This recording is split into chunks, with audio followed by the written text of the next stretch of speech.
একটা ছোট্ট গ্রামে বাস করত গোপাল আর তার পরিবার।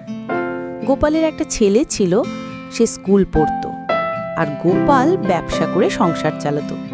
আর এইভাবেই তাদের সংসার চলতে থাকত। কিন্তু হঠাৎ করে গোপালের বেচাকেনা কম হতে থাকে, আর তার কারণ তার পাশেই একজনের দোকান ছিল, তার নাম হলো রামু। আর গোপাল তখন ভাবতে থাকে আর বলে, না, এবার আর সহ্য হচ্ছে না। অনেকদিন ধরেই দেখছি, কিন্তু এবারে রামুকেই শিক্ষা দিতেই হবে। সব ক্রেতারাই তার কাছে যায় কেন? রামু, আর কি তোর কোনো কাজ নেই? একটু তুই আমার সব দেখে দেখে সবজি আনবি, আবার সব কাস্টমার তুইই নিবি। একটা ক্রেতাও আমার দিকে আসছে না, সব ক্রেতা তো শুধু তোর দিকেই যাচ্ছে। এখন আমি কি করব বলতো তুই? বন্ধু, তুমি চেষ্টা করো, তুমিও পাবে। তুমি কি জানো না, পড়ার উন্নতি দেখে হিংসে করতে নেই? তাই তুমি চেষ্টা করো, তুমিও পাবে। কিন্তু তুই আমার দোকানের সব...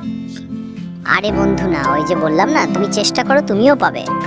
তুই যতদিন এখানে দোকান দিয়ে আসিস ততদিন আমার লাভ হবেই না, তাই তক আমাকে হাঁটাতেই হবে।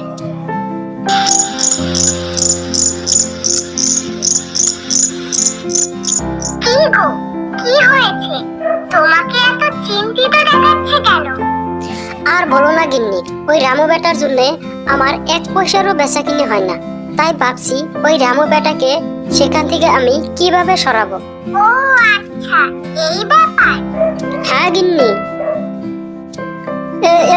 ওই দেখ, গোপালের দোকানের সবজি 50% ছাড়। চল চল, সবাই ওখানেই চল।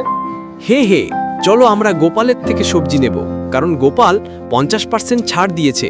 আমরা গোপালের কাছ থেকে সবজি নেব। রে বন্ধু, তোমার সবজি এখনো বিক্রি হলো না? তুমিও চেষ্টা করো, তোমারও বিক্রি হবে।